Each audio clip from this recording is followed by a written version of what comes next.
What's up, guys? My name is Brent Shepard. I'm a middle-class board gamer, and these are my top 5 new-to-me games from 2023. Let's go. All right, number 5 is Woodcraft by Vladimir Suchi. This is a fantastic game. I really enjoyed it. I made a first impression videos of it. I've only played it that one time, but I definitely want to get it back to the table as soon as possible and get another play in of it. You are trying to fulfill some orders with this one, and those orders will have different colored dice on them with different numbers, and you have to be able to manipulate the dice in order to fulfill those orders. So you're building up your workshop to use different tools to try to get those colored dice and the correct numbers to fulfill the orders before they drop off and you actually start losing reputation points because you're not crafting people's stuff fast enough for them. So it has all kinds of stuff that I really enjoy here. Fulfilling orders, building up the workshop with different tools and different helpers, and that silky smooth Vladimir Suchi action selection that he brings back from Praga Kaput Regni. Kind of the same thing here where you're choosing tiles for your actions. Oh, so great. That is Woodcraft. That's my number 5. All right, my number 4 is Abyss by Bruno Catala. This is an absolutely gorgeous game, and it looks probably a lot bigger than what it actually is. This really just boils down to kind of a card game where it really hinges on what you're going to kind of leave for your opponent and pushing your luck to offer more things to your opponent versus kind of taking what you can get. And then your opponent is going to possibly pay you to take cards on your turn that are offered to them. So a really cool interaction going there, and the pearls that are paid here as they clink into your cup just make a fantastic sound. Just so great. Lots of fun playing this one. I can't wait to play it some more. And that was my number 4 new to me game in 2023, Abyss. All right, my number 3 game is Black Angel. This is a really big game. I want to get these designers' names right, so I'm going to read them here. It is Sebastian Dujardin, Xavier Georges, and Elaine Orban. Those are the designers of this one. I'm pretty sure they were also maybe involved in the designer of Trois, and then also in Selenia, which this game kind of takes those two games and throws them together.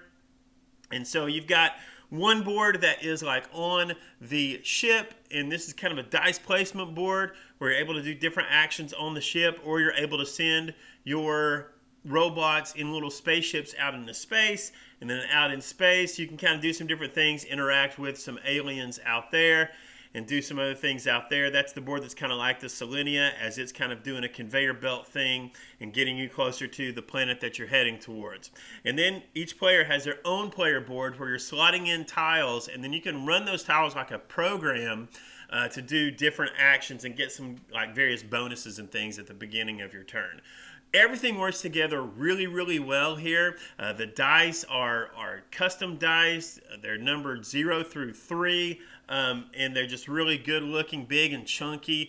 All the pieces in this look fantastic. Some of the pieces are like little diamonds, and then the little robots look really neat with their little spaceships that they fly in and everything. Everything about this game is beautiful. Ian O'Toole artwork on this one just really screams at you that this is just kind of this space odyssey that you're taking part in here as you're trying to take humanity to their new world to live on. So definitely a fun one here. We actually played this one a couple times this year, even though it was new to us, and so that was really fun. And again, that is Black Angel, my number 3 new to me game of 2023.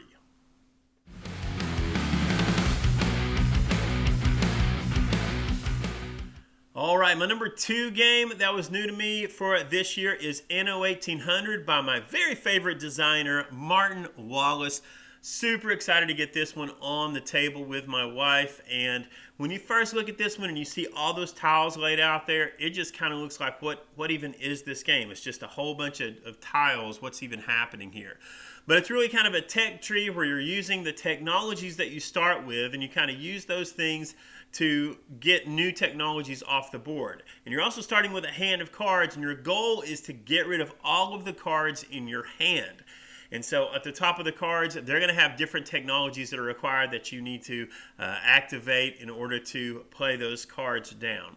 And then each of them will have different bonuses and things like that. You can also trade with your opponents here. That positive player interaction that I just absolutely love from Martin Wallace makes an appearance here, as you can trade with your opponents for a technology that they've already developed, so you don't have to develop, you can just trade for it, but they get a gold from that. And so then they can use that gold to refresh their workers, so they don't have to go through kind of a reset phase as quickly. They can just pay gold, get their workers back, and use those workers again to get those technologies and keep things rolling for them.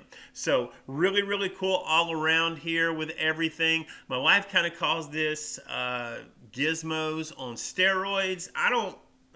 Maybe it is that, because you're kind of building things up in kind of the same way.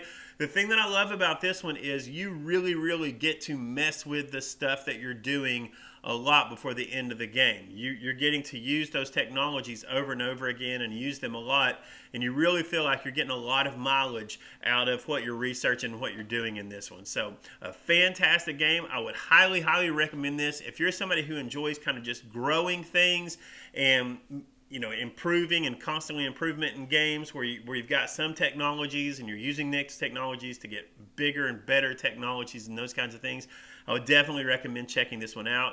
That is Anno 1800. This was my number 2 new to me game of 2023.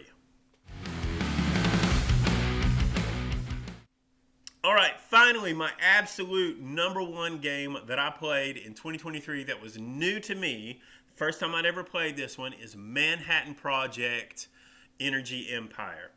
Now, whenever you hear anybody talk about great worker placement games, this should definitely be in the conversation. So whenever somebody's talking about Caverna or Architects of the West Kingdom or Stone Age or Lords of Waterdeep or Kalis or anything that has to do with worker placement, make sure that if you've played this game that you throw this game into that conversation, because I know that I always will. This is a fantastic worker placement game. So you're placing down workers here to do different things like, getting some iron or building new structures or building new power plants, which are represented by dice. And those dice that you're putting down, or that you're getting rather, you're going to roll them to get energy. And you need energy because if there's a worker placement spot that another player has gone, you have to put the highest stack there in order to take that new spot. So a spot doesn't get locked just because somebody's placed a worker there. You can still go there. You just have to pay a little bit more for that. So you just have to take your worker and throw some energy underneath him to make sure that you have the highest stack there so that you can take that action after somebody else. Works brilliantly. But also, you're building these structures that whenever you have them over in your little tableau, anytime you take an action that matches that structure, so if you've built maybe a government structure into your tableau, which are the green cards, anytime you take an action in that government section of the board, then you get to also activate any structures that you've built from there with either energy or workers. So you're trying to get more workers. Obviously, with any worker placement game, you do that, but you're also trying to build up get those power plants, your little dice there, so that you can roll them and get energy. But you're also trying to mitigate your pollution, because whenever you roll your dice, there's always a chance you're going to pollute your player board there. You're going to get some pollution there. Anytime you buy a structure, almost anytime you buy a structure, you're taking a chance of polluting your player board there. So you start to kind of fill up with pollution.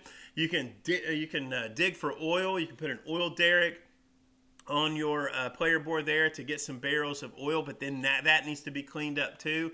And so you're kind of trying to balance all that pollution on your player board. You're trying to get those dice so that you can get some energy, and then you're also trying to manage those workers and then manage those structures that you have at the side so that you can maximize your placement and what you're doing out on the board with the structures that you have and the extra actions you're getting to take. And then also, on top of all of that, one of the main ways you're going to score in-game points is making the UN happy. And so you've got to kind of make donations to the UN from the supplies that you're gathering to kind of move up in favor with them for some in-game points. It all works so great together. You can get some really, really, really great synergies going in together there, where you're getting some iron, and then you've got another little structure where you're using that iron to get plastic, and then another structure that you use that plastic to get some money, or you use that plastic maybe to generate a point or 2 points or something like that. It all just works so great together, and it's a wonderful game. I really, really enjoy it. I'm glad I finally have it in my collection and was finally able to play it this year. I look forward to playing it many, many years to come. All right, so that was it. Be sure and leave in your comments what your favorite new to you games were for this year. Be sure and like, share, and subscribe, and all those good kinds of things. Until next time, my name is Brent. I'm a middle class board gamer. See you later.